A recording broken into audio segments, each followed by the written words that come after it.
Welcome back, everybody. We are in Chapter 4, and we're working on speed, distance, and acceleration. Speed, if you remember, I've given it to you as velocity. Velocity is a vector since it has a direction to it. Speed is the same as velocity, but speed is in any direction. It's just how much, what's the magnitude of that speed, 50 miles an hour. Velocity would be 50 miles an hour, north or east or whatever. So I have here, I called it before distance over time. I'm going to give you something a little more specific that will help you when I teach you acceleration in a second. I'm going to call it the speed is the change, this delta, which is a triangle, it's a Greek letter D, is the change in position. Change in position over the change in time. Okay? Now, you really don't have to think about this. This works fine because what is the change of position? I start here, I go there, here's my first position, here's my second position, that's my change. This is also called displacement.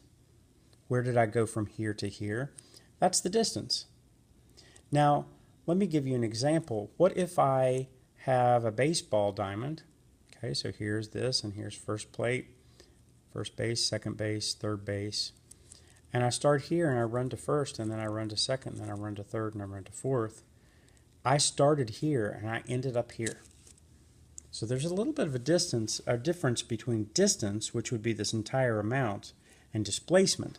Displacement is where did I start with, where did I start, and where did I end up?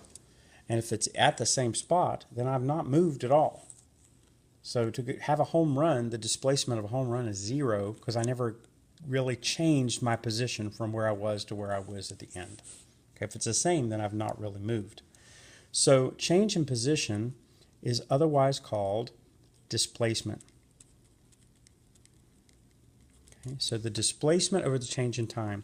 Now the time, if we think of time starting at 0 and elapsing, 1 second, 2 seconds, 3 seconds, and then stop, then take that as my t, that'll work, but I can start it anywhere. I could start at 10 seconds and go for 5 seconds, get to 15, and what is my change in time? 5 seconds. So this is the more specific definition that meets all kinds of different criteria, but essentially this is the idea. How far did you go? How long did it take you to get there? That's speed. Okay? So if we have some nice easy problems like this, calculate the average speed of a jogger who runs 100 meters in 30 seconds. Okay, so here's my speed. That's my average speed. Average just means you take the two numbers and divide them. Instantaneous speed, like your odometer, is a little bit different. Actually requires calculus, which is really awful. So we won't even worry about that. But your average speed is just how much time divided by how much, or how much distance divided by how much time. So if I go 100 meters, that's a distance, and it takes me 30 seconds to get there, okay, then I'm going to take 100, divide by 30, so I get 33 and a third, okay, 33 and a third meters per second. That's my speed, okay. So let's look at a couple of these examples. Okay, there's a couple that's dealing with speed, and then the last one is dealing with acceleration. I'll give you the new definition. All right, let me put that old definition up here. Average speed is the change, or is the displacement, which is your change in position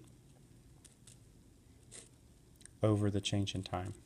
Okay, and this is saying calculate your average speed if you travel 210 kilometers in 7 hours. Okay, well, 210 is my distance, 7 hours is my time, so I'm going to take 210 divided by 7.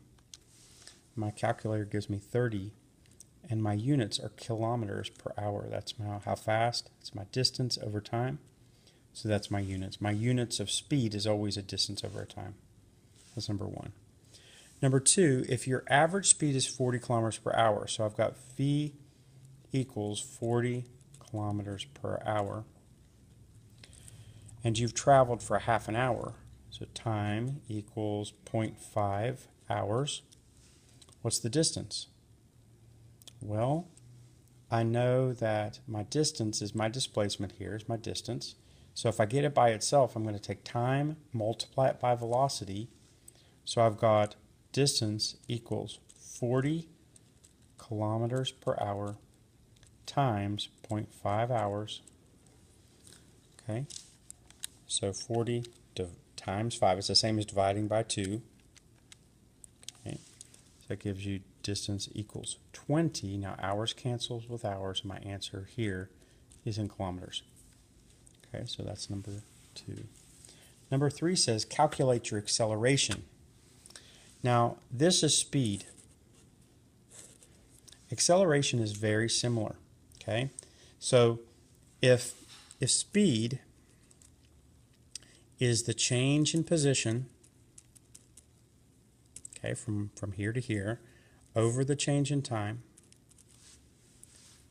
acceleration, which is also a vector, okay, if velocity is part of acceleration, getting faster is part of, my speed is part of getting faster. So if this is a vector in a certain direction, my acceleration has to be in a certain direction as well, so it's got a vector quality. So I'm going to have, it's the change in velocity over the change in time. So what is my speed? What's my initial speed? What's my final speed? Okay, how fast has it gotten faster? Has it gotten slower? So whatever this change is and how much time it takes to change speed, that's acceleration. All right, so they went ahead and told me my change in speed. It says the change in speed, that's what delta V means. The change in speed is 20 meters per second. So I've got A equals 20 meters per second. So that's my speed. So I've got a units that's got a division in it. All that's going to be over time, change in time, time interval, that's the change in time from the beginning to the end of the clock, is 5 seconds. Okay, all right. So what's going on? This is a little hard to understand, but I've got 5 into 20, which is easy, that's 4. But sorry, 4. But what's going on here? I've got meters divided by seconds, and then I'm going to divide seconds again. All right, so your algebra actually is meters over seconds divided by seconds again is going to give you seconds multiplied twice, and we express that as 4 meters per second squared. Now, to get your head around this, that means you're getting faster 4 meters per second faster every second. That's what your other second is. For every second that you're traveling, your speed is increasing by 4 meters per second. So let's say it's at 1, and then it's at 5, and then it's at 9, and it's getting faster and faster and faster. That's what acceleration means. Your speed is increasing at a certain rate per second. That's why you need 2 seconds in the denominator here. So your answer of acceleration is meters per second squared. Okay? Please try to understand that and ask me if that's a sticker for you. Thank you.